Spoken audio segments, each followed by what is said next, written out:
The goal of the show is to help you break in and thrive in advertising. And we do that every single week by sharing the stories and advice of those rocking it on the other side.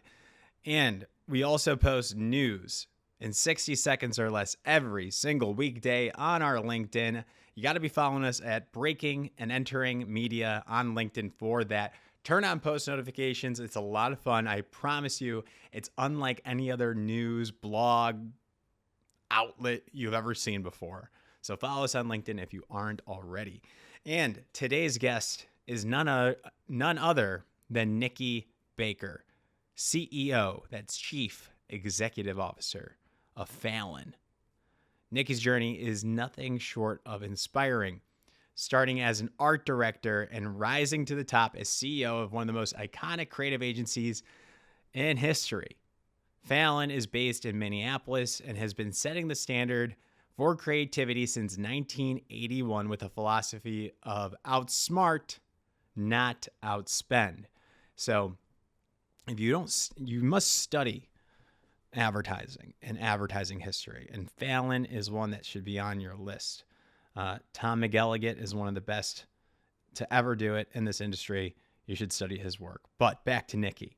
She's going to talk about how she broke into advertising from bartending near Fallon, the agency, to attending Miami Ad School. She's got some good strategies for you all. And we talk about why creativity is the ultimate business driver and how she brings fun and originality to Fallon's culture. The power of mid-size agencies today. We talk a lot about independent, large holding companies and how Fallon competes with the likes of Wyden and Kennedy, Mischief, and Anomaly in that mid-size category.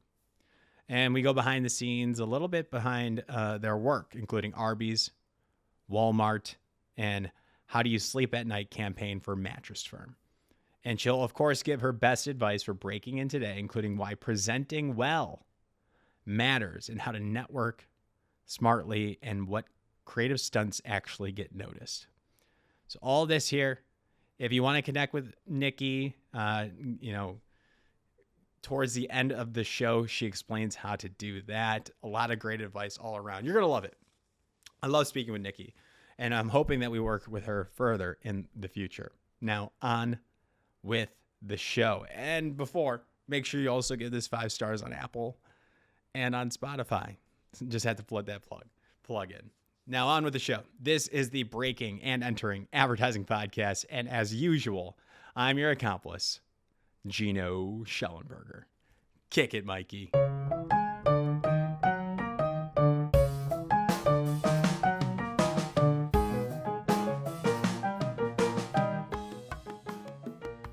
All right, Nikki Baker, welcome to the Breaking and Entering Advertising Podcast. Thanks so much for coming on. How are you doing this morning? I am great, Gino. Thank you so much for having me. Of course, we got to talk. I can't wait to discover what you're doing today with your agency, how you broke in, your best advice, because you are the boss. You're the CEO at Fallon, which our audience should know. I've been a fan since I learned about advertising as one of the best agencies in the market today. So are you ready to rock and roll, Nikki? I am so ready to rock. That was like the sexiest intro of me currently ever. So thank you. I'm ready. Let's do this. Heck yeah. I mean, I don't even want to start here, but like going from art director to Yes. CEO is so incredible. We need to uncover that real quick. Yeah. Does creativity prove as a business driver? Let's just start right there, because the art director to CEO, you don't see that often. You don't. And we're starting to see it a little bit more often now. I think this resurgence of creative, not even a resurgence, but I do think like these smaller, medium sized creative shops are starting to like kind of flourish again if you look across the market. And I'm hoping Fallon, sits in that top tier.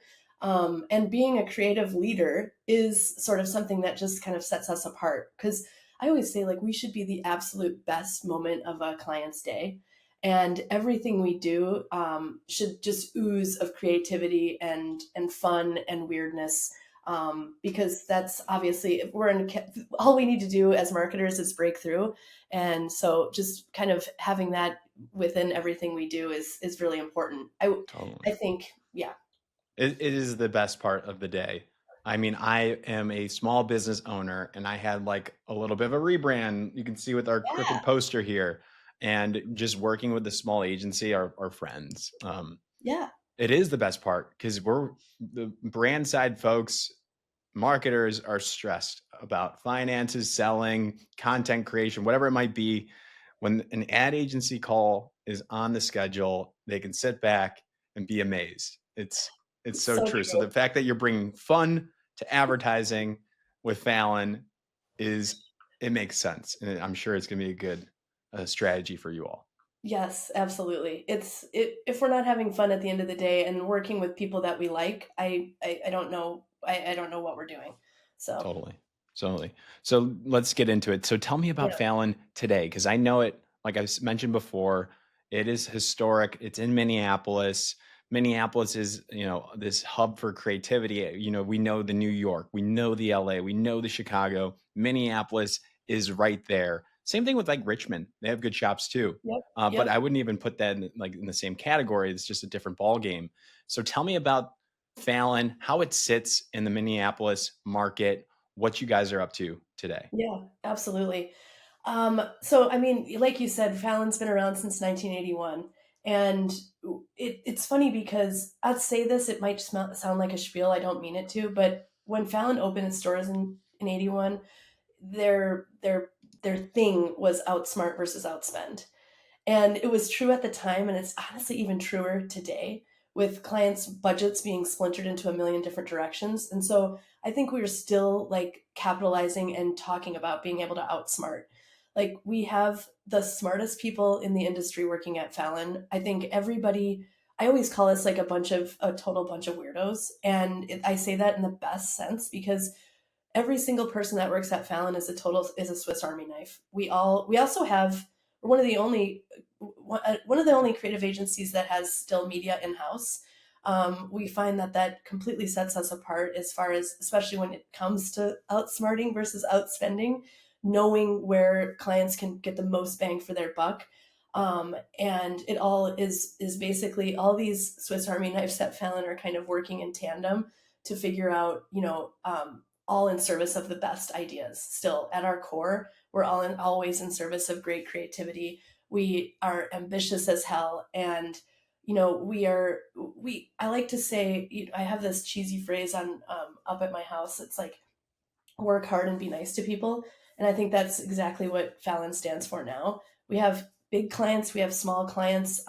As it sits in Minneapolis, we there's a lot of great creative agencies in Minneapolis. I'd like to think that we stand among the top.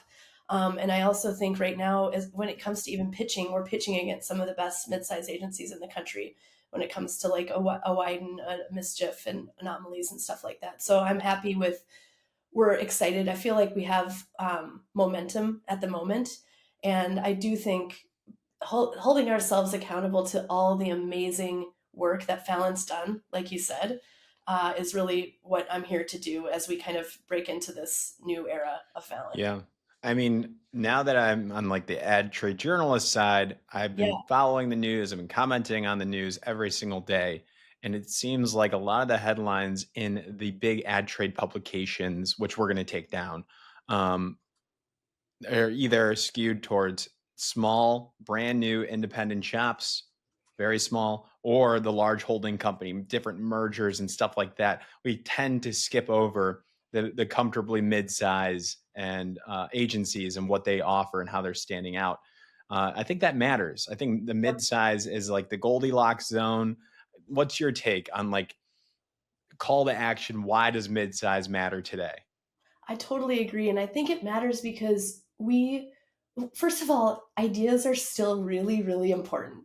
Like as a brand agency, creative agency, mid-sized shop, we are responsible for coming up with platform ideas that can then spread their wings across all of these other agencies.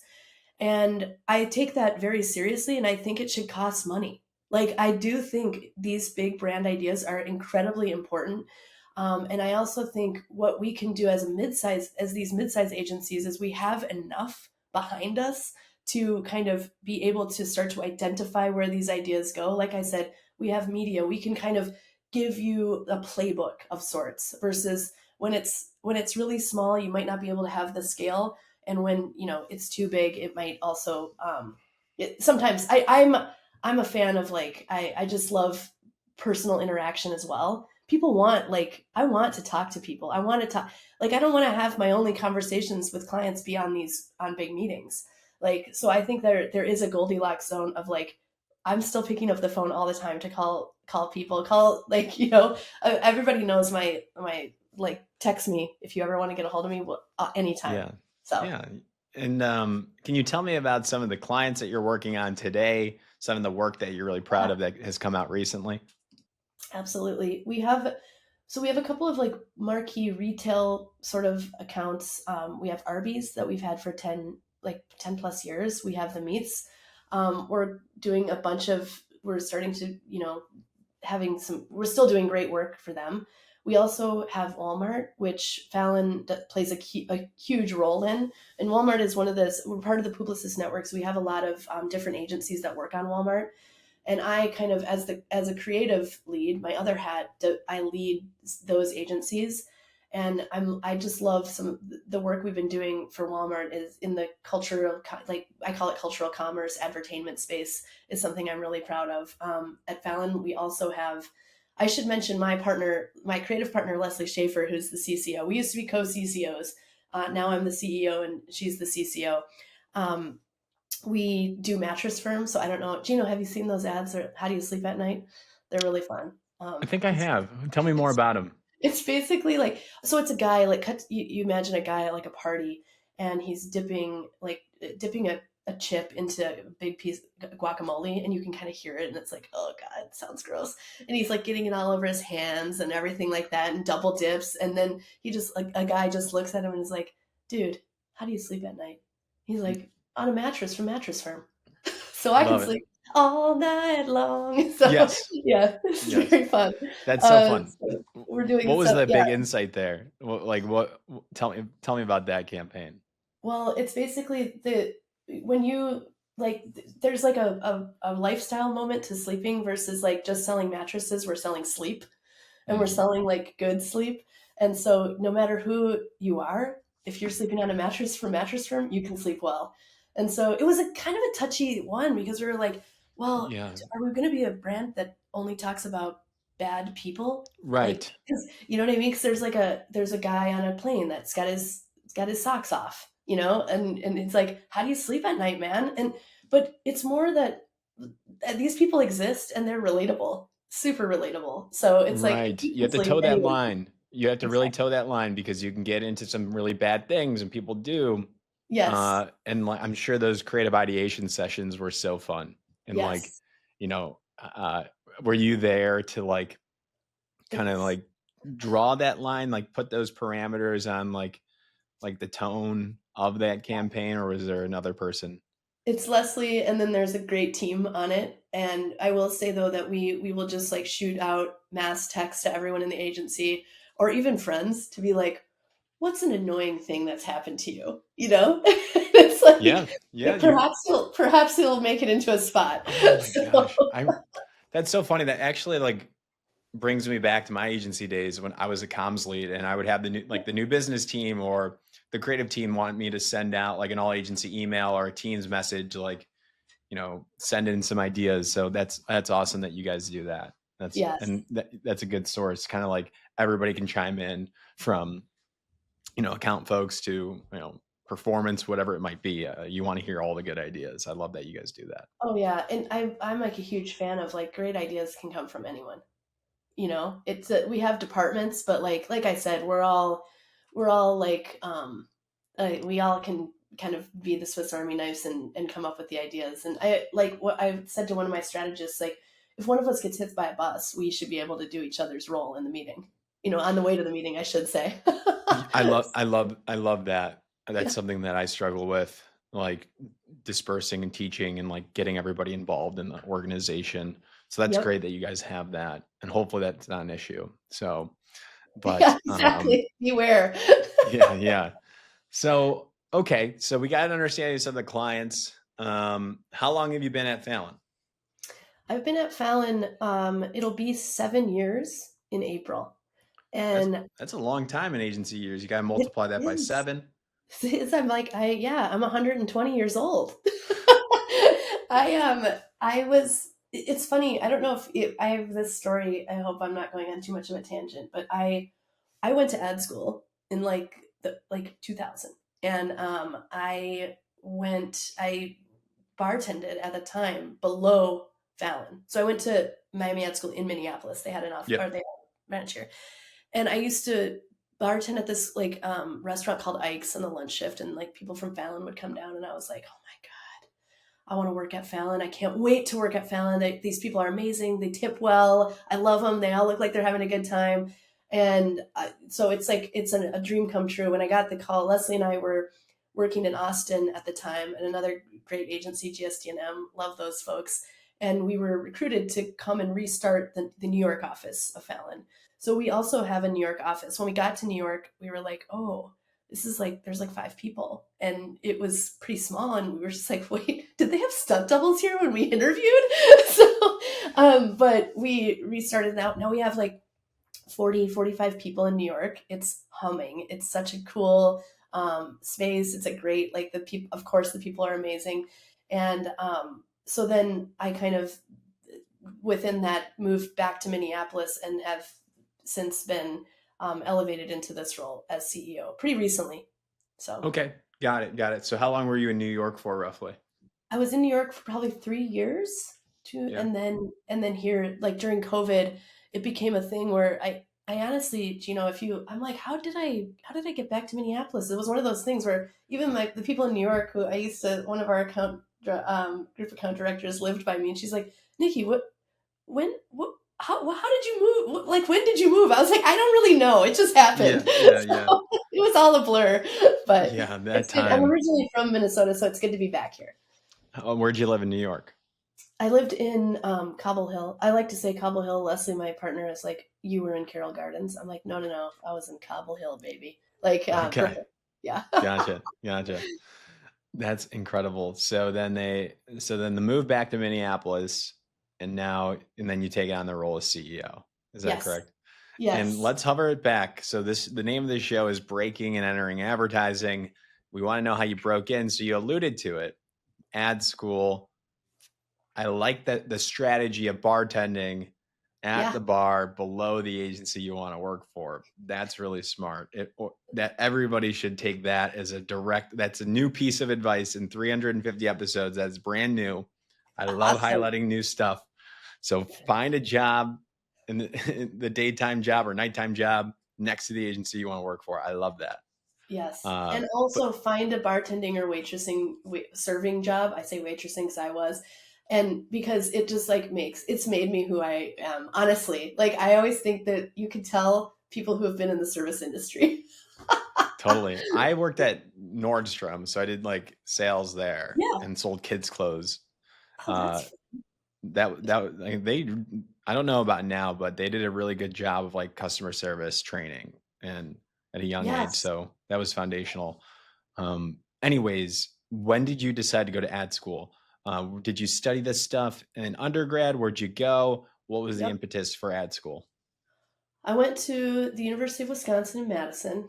Go Badgers. Nice. Nice. And it was like seriously one of the best moves I ever made.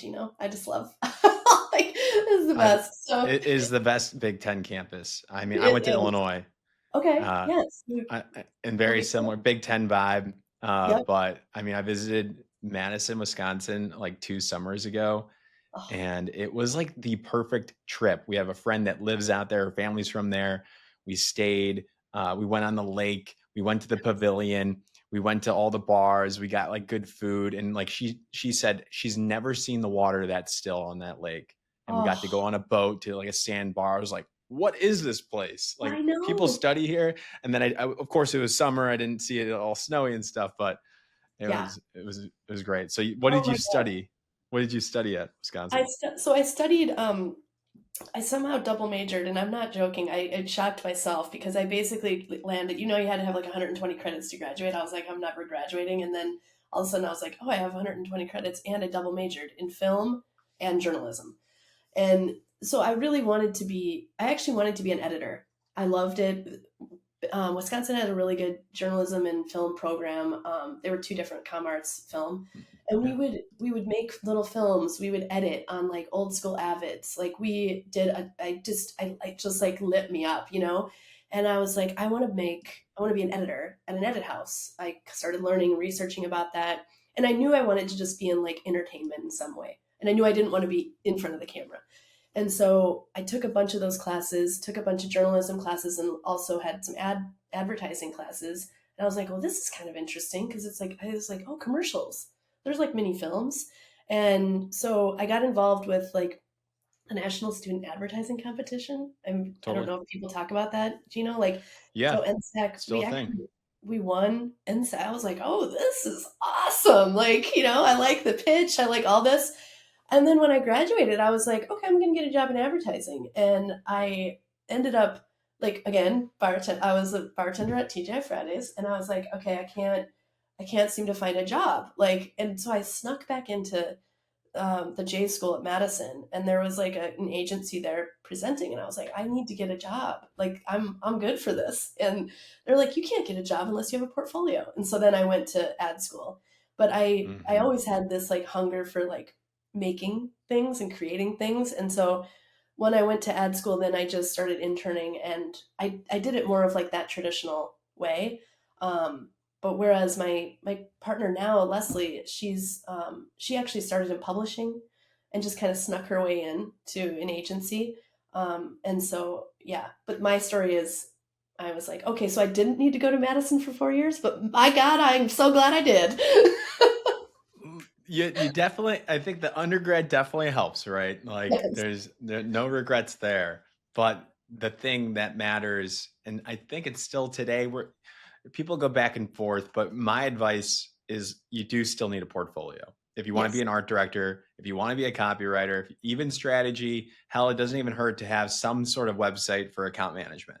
Yeah. And that's why we built like the Crowbar Awards instead of like 1 year long competition like the NSAC, which I think is a little too Yes. much. We do Yes. every 3 months a new brief, new guest Love judge. And that. I think we should talk because I would like to have you guest judge. I think that would be great. That'd be Uh, awesome. I love that.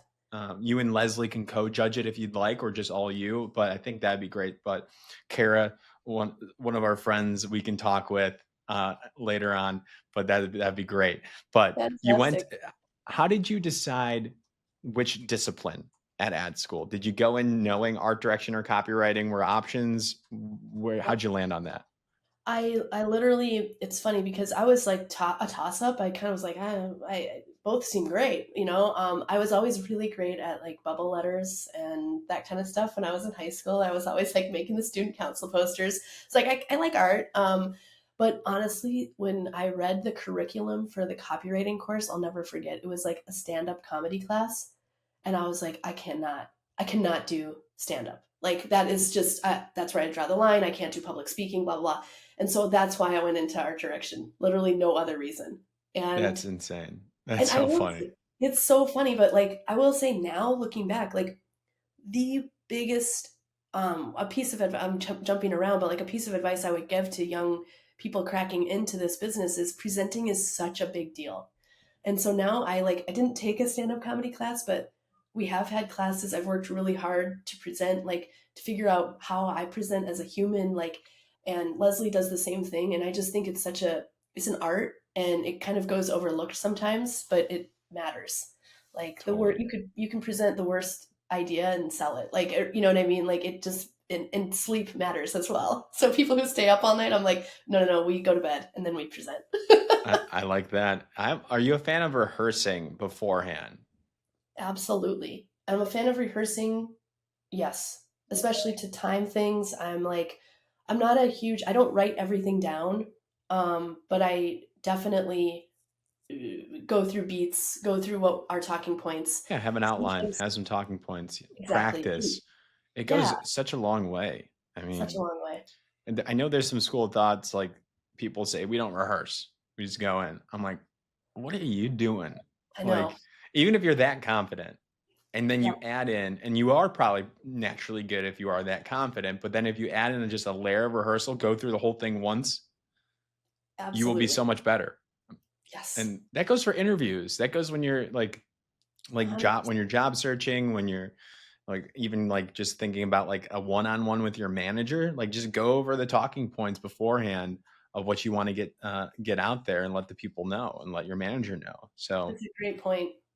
yeah. I totally agree. So then you went to ad school, Miami ad school, and the location, because they have multiple locations, was in Minneapolis. Yes. Um, you did that. That's a 2-year program. Did you do all 2 years? I did not. I was paying for it Right. myself.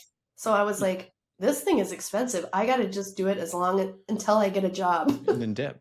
Yeah, for And sure. did. It's not So a that's degree. It's not, no. there's no degree. It's, Yes. there is a program like the VCU Brand Center is like the one that gives you a master's degree. But for this type Yes. of program, it's all about the work and learning how to do this craft. And then once you get it, dip. I'm a big fan of that. Exactly. And Where they did. was the job? What was the internship? Tell me more. Well, it led to I interned at YNR New York at the time, BPDO Chicago, and then I got my first job with Travis, who's one of our lead creative on Walmart at Fallon. Him and I actually went to ad school together, and so we dipped together, and we went to. I'm a big fan of partnerships. That's the other thing, Gino. Like, it's fun to work with people that you love, especially within a partnership. And so we dipped and we went to an agency I don't think is there anymore. I should know this, called Temerlin McLean in Dallas. And so where we did That's the like, name of the ad school there, Temerlin Institute oh yeah, that makes at sense. SMU. So I Yep. don't know if it's still a thing. So you got an internship there? I got my first job at Temerlin McLean. So Nice. they had an agency. So they had at the time American Airlines, Nationwide Insurance, and a couple of other Subaru. I think we did. But that was a very long time ago. Tell me about the process. How did you get that job? Was it portfolio, networking, right person, right time, recruiter? How'd you get it? At that time, we had portfolios that were like printed and like a Mhm. CD-ROM. And so we didn't have websites. So we spent all night at Kinko's printing out books and just sent them everywhere.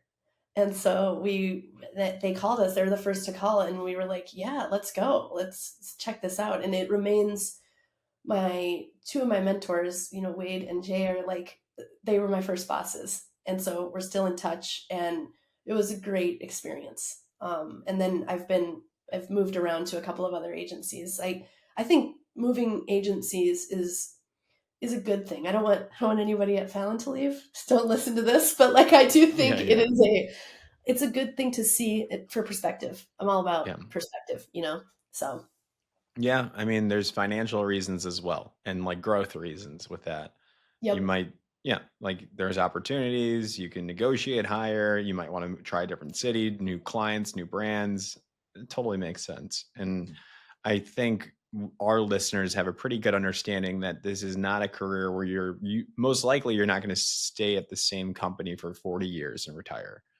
correct. Um, and there's unfortunately in this industry layoffs. Like we can't control if at the entry level you can't control whether or not a client leaves.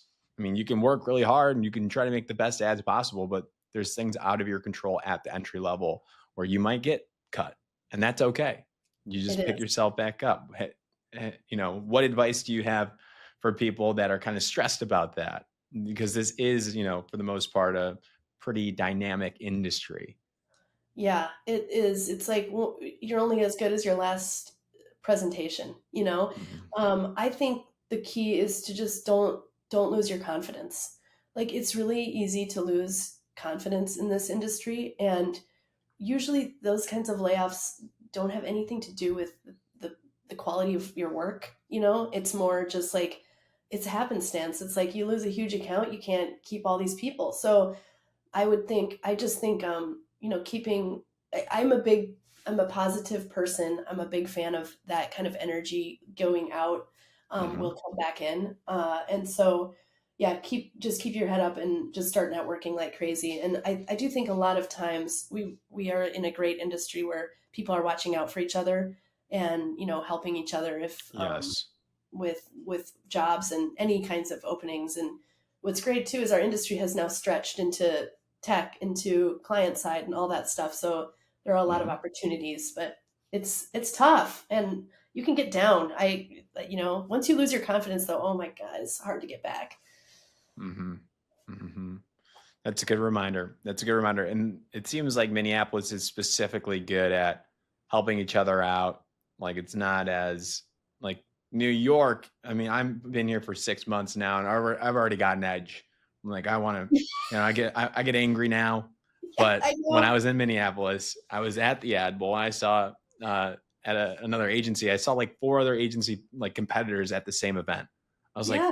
this would never happen in probably not in Chicago, probably not in New York. Like I was like, there's other agencies, professionals in your building right now. Like hide the walls. And they're like, no, it's okay. It doesn't matter. I know. It is different. And I think it is a Midwest mentality.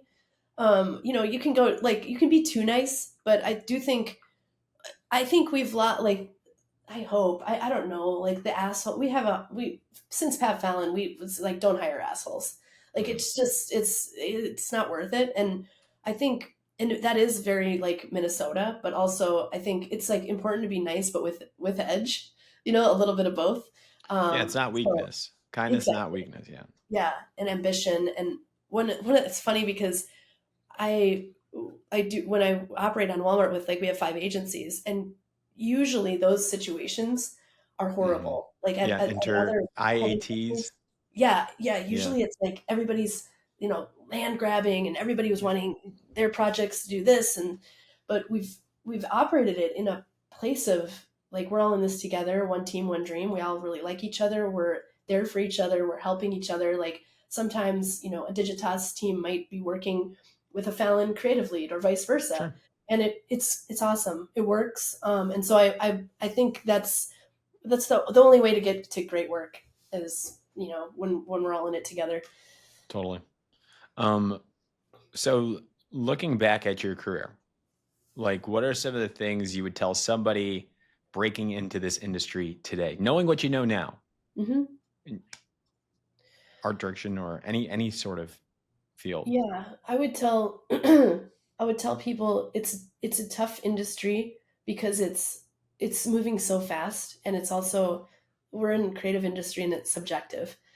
It's really hard as a young creative, and I struggled with this too, to have someone say that that's stupid or that sucks, and like I don't. It used to be we used to live in a world of more assholes. I will say, So it was like, oh my god, you just kicked me out of that. Like okay, whatever. But and so it's hard to like you just be tough, like let it roll. Like I'm a lot of times I'm like let's be the rock in the river, and it's really hard to get to that place, but like let it go, like let's keep going, you know what I mean? So because we can't like if something if people don't like an idea, okay, like that's okay. Sometimes I say like, well, did you like the movie The Hangover? Did you laugh?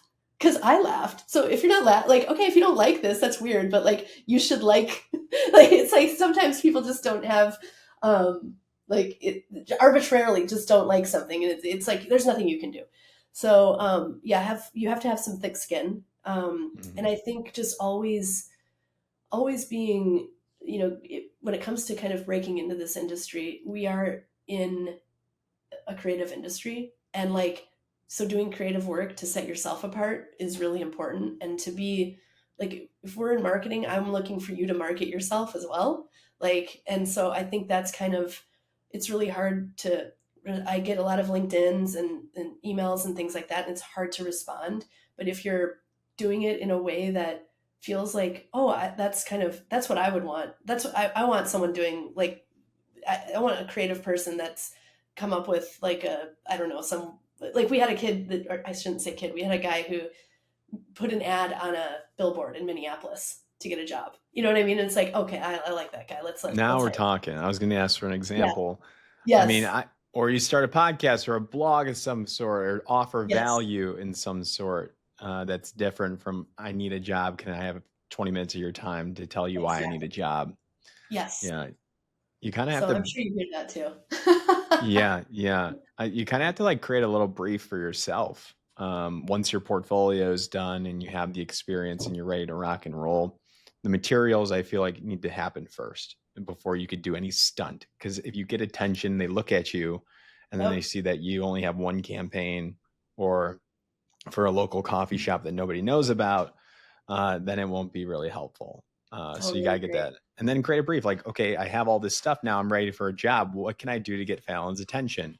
Well, maybe placing something outside their office or, I don't know, do some homework on the history and then tie it back and, send something and, there's an opportunity somewhere. Absolutely. Get a job at the bar at our local watering hole, Cuzzies. There you go. There you go. Or make a reservation and like, Yeah, I don't know, for like 5 people, invite the C-suite and I don't know, do that's something fun. fun. I love Yeah. that. I had a listener who loves to cook. Like that's her thing. In addition to being an art director, she told me her favorite agencies, and I said, okay, let's pick 3, Yeah, and then why don't you create a cookbook about that agency, about the people, inspire like the meals are inspired by the C-suite and the ethos of the agency, and send it to them with your great idea. portfolio like linked at the top, whatever. She liked that idea. Hopefully she did. It's not up to me, but that was just one little thing. So fun. I love that. Yeah, like get on TikTok and make tater tot hot dish and send us the link. You know? Golden. Yeah, and send me the final recipe and I've I got will one eat for you, it. Gino.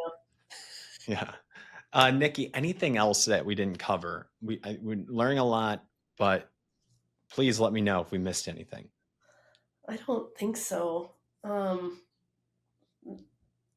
no, like, Feeling yeah, good? Okay.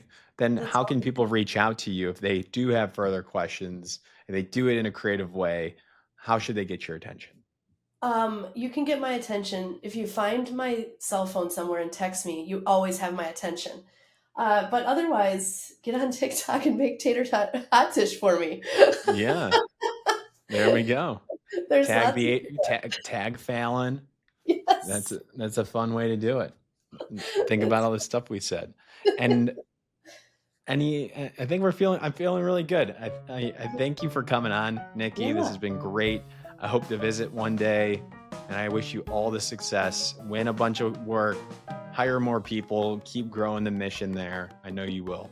awesome. Thank you so much, Gino. Thanks for having me. Yeah, Of come to Minneapolis anytime. We'll go to Cuzzies. Nice. Thank you. Thank you.